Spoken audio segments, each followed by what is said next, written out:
I said, well, God, I said, send the pastors. I said, send the evangelists.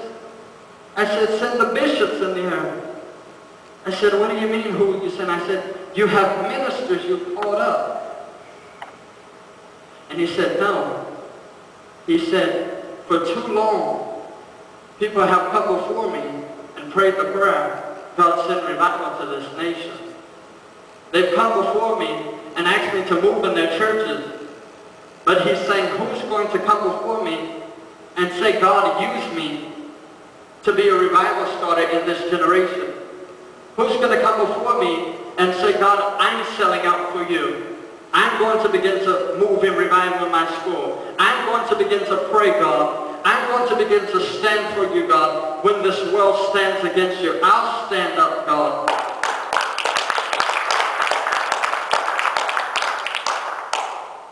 That night he showed me that the healing gospel is moving through revival. He says the way you're going to bring healing to the nations is to bring revival. Begin to revive their heartbeat once again. Begin to take what you have taken in this time of prayer, in this time of seeking me. Begin to take it to the nations.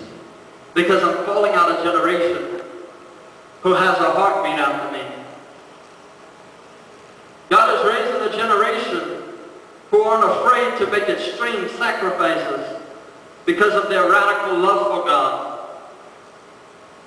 They are friends of the bridegroom, passionately devoted to being made ready and seeing that the bride is made ready. I believe God is calling out a generation, a Nazarite generation. Who are the Nazarites?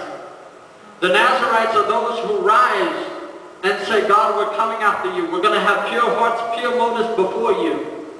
The Nazarites in the earth are ones who says, God, we're going to sacrifice.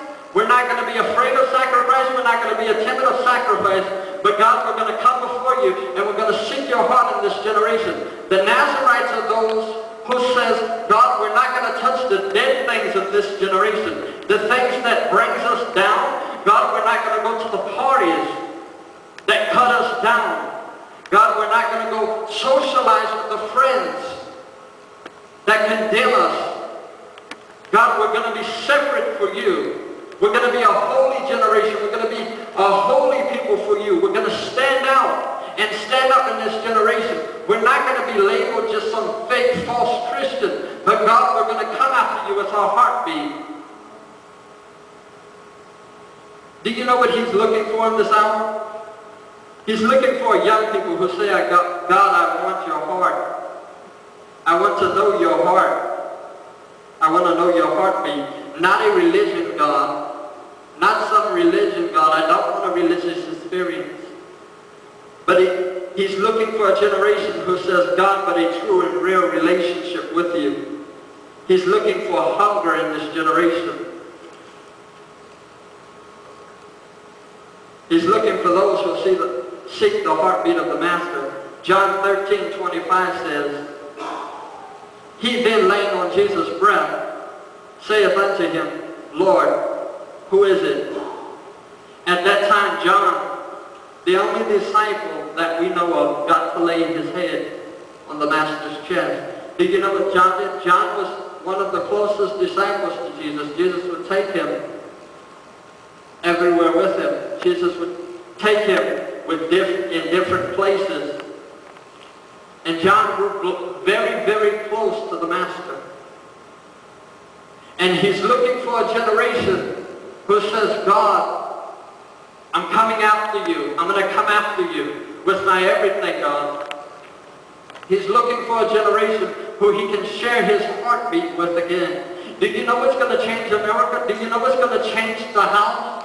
Do you know what's going to change the church in America? It's young people who say, God, we're coming after you and we're going to seek your heartbeat. Did you know what the church needs once again? They need the heartbeat of the Master to begin to fill their services. They need the heartbeat of God to begin to invade their lives. Let me tell you something, young people. These people in this other building, these elders in the church, they're looking for young people on fire. I said it many times and I'll say it again. It's one thing for the elders to catch the fire. But if the young people begin to catch the fire, they can be generation changers.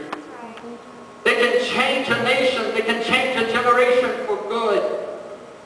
If you and I begin to seek the heartbeat of God, if you and I begin to come after God and say, God, we need your fire once again. We need you to breathe in our lives once again. I'm telling you, he'll begin to change and he'll begin to move in revival. I had a hunger. Whenever I first came to God, I had a hunger. I'll never forget. In our youth group that we used to go to, we used to have an hour of prayer. And I used to come before God, passionately crying out for God. I didn't care what the youth thought about me. When I worshiped in church, I would worship with my everything. And I would hear God saying, walk with me. Walk with me. Man, the greatest thing you could ever hear in your life is hearing the Master say, walk with me. Come after me. He's looking for a generation who's hungry.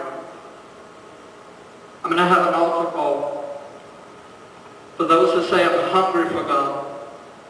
I don't want to just be a spectator. I don't want to just sit in the back.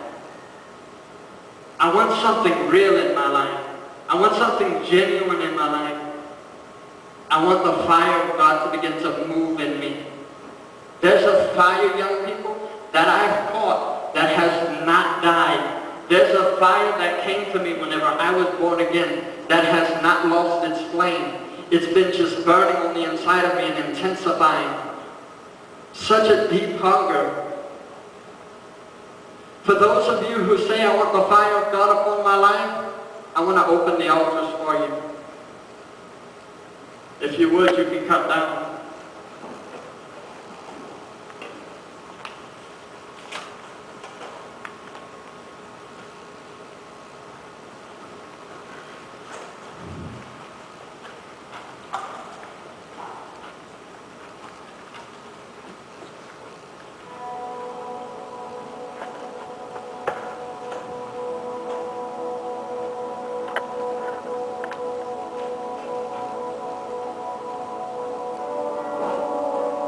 If you would, young people, just close your eyes and focus on the Master.